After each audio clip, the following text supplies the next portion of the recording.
plane mysteriously lands at an airport with none of the passengers or crew alive. CDC agent Ephraim Godweather arrives on the scene and uncovers a mysterious viral outbreak. But as the disease spreads, he uncovers an ancient evil that threatens humanity in The Strain.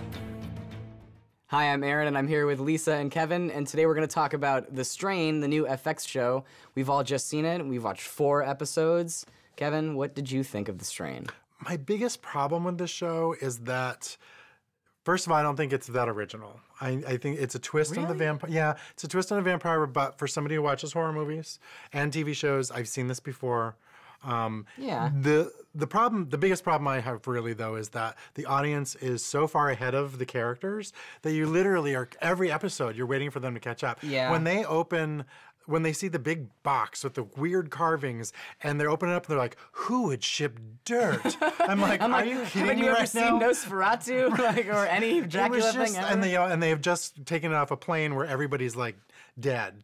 Which is also like, that was in Fringe. That's been in a couple other movies. Yeah. Nothing was new. Well, but it's based off a book written by Guillermo del Toro and Chuck Hogan, who are also executive producing and writing the series. So it is derivative, but, you know, it's the postmodern age of television, and any vampire story is going to be derivative because we've seen so many. But it doesn't have to be.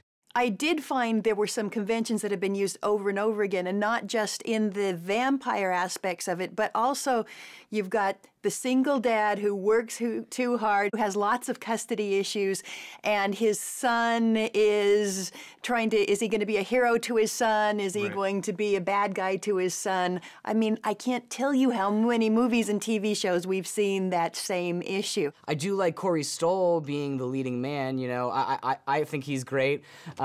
He's a good actor. There's no doubt about it. He's a great actor. But that hair! Why the hairpiece? Yeah, I don't know. It was so distracting. I mean, Corey Stoll, we know him from House of Cards. Not without hair. We've never seen him with hair before. Why is it there? I mean, unless he goes total warrior commando and shaves his head pretty soon, I don't know why he has that hairpiece on. I think they wanted him to be have that more leading man look. Yeah, the everyman and maybe quality. They thought with the buzz cut it wouldn't work. But I think he's a handsome guy, so I don't really think they needed to do it. He's a little David Duchovny. Yeah, oh yeah, they're giving him the Mulder haircut. Well, let's talk about Scully. Mia Maestro. Yeah. My problem with that is after 4 episodes, I have no idea who she is. I don't know who her character is. I don't know why she's Nothing about there. Her. It seems like she's just there to be React. Corey Stoll, to react and to be Corey Stoll's romantic interest or female counterpart. But didn't they have like a relationship and now they're not together anymore? Yeah, but you know, they were all smoochy and I mean... There were hints of it, but I thought that added an interesting dimension because he's also seen trying to get back together with his wife. So there's conflict and I think that makes his character a little more interesting. Mm-hmm. But really, everybody else has a backstory. Why not Mia Maestro? Why not? Right. The only thing that I didn't like was... There is a monster in this, clearly. I mean, it's not going to be any big surprise. And I liked the way it moved and looked until it had a hood on, and I'm like, why did it decide I'm going to put a hood on?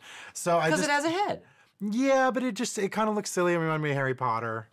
So it was just weird. But I liked how it moves and it growls, and I'm curious as to what it is, although I think we kind of know what it is. Yeah. Well, it's more devilish with the hood on, I think, and I think they're going in that direction. It seems just fun and gross. Like, it has that Del Toro touch to it.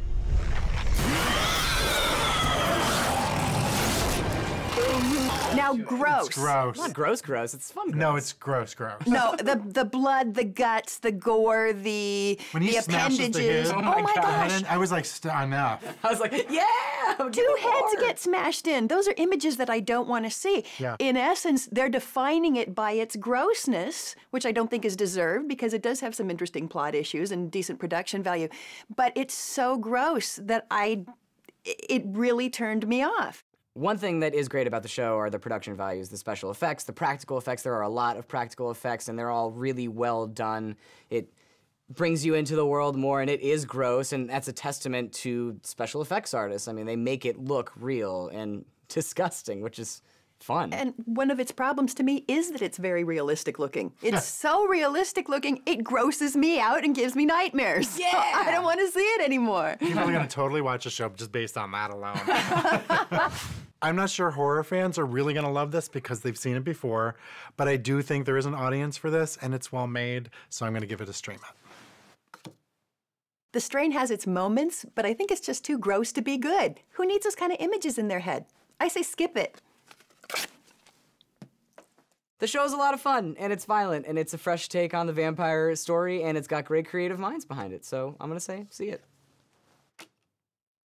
Well, our vote's add up to 1.5 tickets, which is a stream it for The Strain. Cheers. To gore.